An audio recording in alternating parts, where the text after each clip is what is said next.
کومه دشمني وه د لطیف لالا د خوندون او د آفتاب جج صاحب د خوندون ترمنځ جوړه شوې وه چې دا یو خوندون په دوه کې بیا تقسیم شولو او دغه دشمني د ډېر وخت نه روانه وه او تر دا پیرې چې په داخیر کې په خوني دشمنۍ باندې بدله شوله خو په هغه کې مونږ د جرګې ملګریو قومي مشرانو همدغه شونتې د پښتونخوا د لرو سیمو مشرانو په دا کې خپل کردار ادا کړی خو الله تعالی ورته مونږ دغه آخري چې کوم جرګه ممبرانو دا ورته الله تعالی وسیله کړلو او الله تعالی پرې باندې رحم وکړلو د دو هغه دشمني په ورورۍ باندې بدله شوله.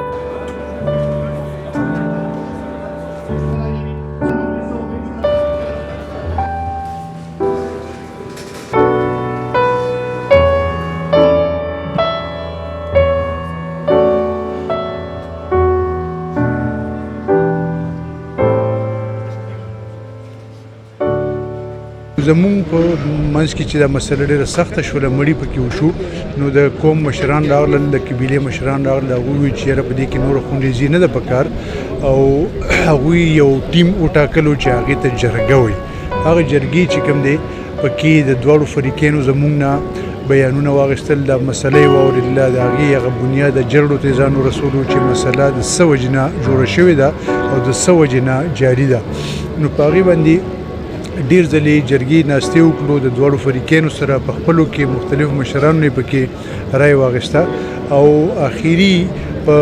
مختلفو په داسې یو څو ټکو نقطو باندې سره دغه شو متفق شو چې دا مسله په دې ځای باندې ودرول پکار دي.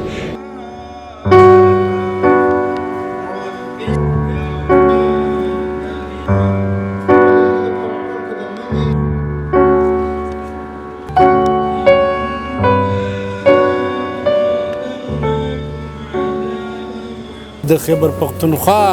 په بادو په دشمنو کې مو په خیال چې داسې بادي دشمني مې نه تېره شوې ځکه چې په دا کې زنانه هم لوړې په دا کې بوډاګان هم لوړل په دا کې ججون هم لوړل په دا کې د سپریم کورټ وکیلان هم لوړل نو نن د دغه جرګې په بنیاد باندې او د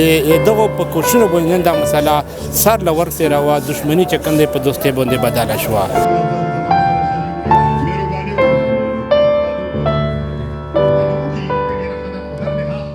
تکلیف به مولا ولې ملوېدلو چې کله به د آفتاب جج حجرې له موږ جرګه ممبران وړو او په هغه کې داسې نوبالغه ماشومان داسې شل کلن او شپاړس کلن ماشومان وو چې د هغو په منځ کې د هغو په څنګ کې به موږ ټوپکې ولیدلې تموچې به ولیدلې او چې کله به دغې حجرې له وینټر کېدو نو په ښي سایډ باندې یو غاټ ګراونډ و په هغه کې د دو همزولي د دو ملګري د دو رشته دار هغو به فوټبال یې کولې هغو به کرکټ یې کولې خو چې دا ماشومان به موږ وکتلو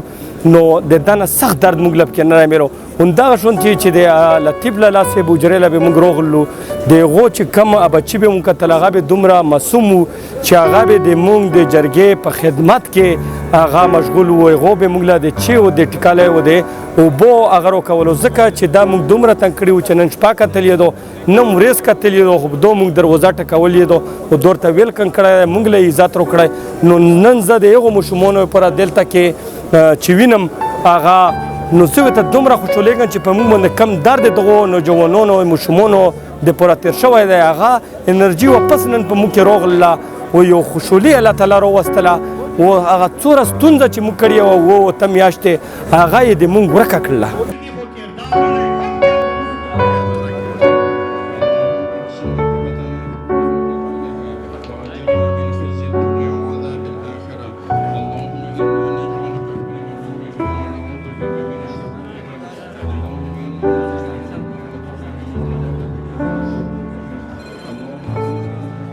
په ټوپک باندې او په جنگ باندې مسلې نه حل کیږي مسلې که همیشه وارد شوي دي هغه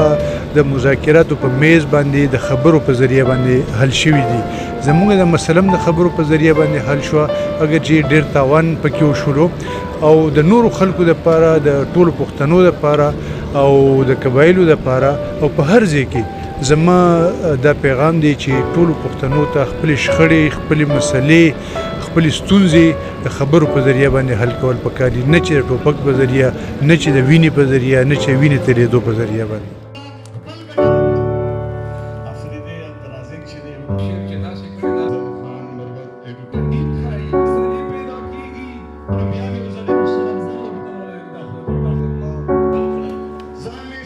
دغه فیصلې سره به انشاءالله په ټول پښتنو قوم له یو پیغام لوړ شي چې لکه څنګه دا خلک دشمن وو و مسله وه او دا مسله چې کوم دی په جرګه باندې حل شوه نو لهذا دا پیغام او دا میسج به ټولو پښتنو له لوړ شي چې موږ به هم دا مسلې سره په جرګه باندې حل کړو.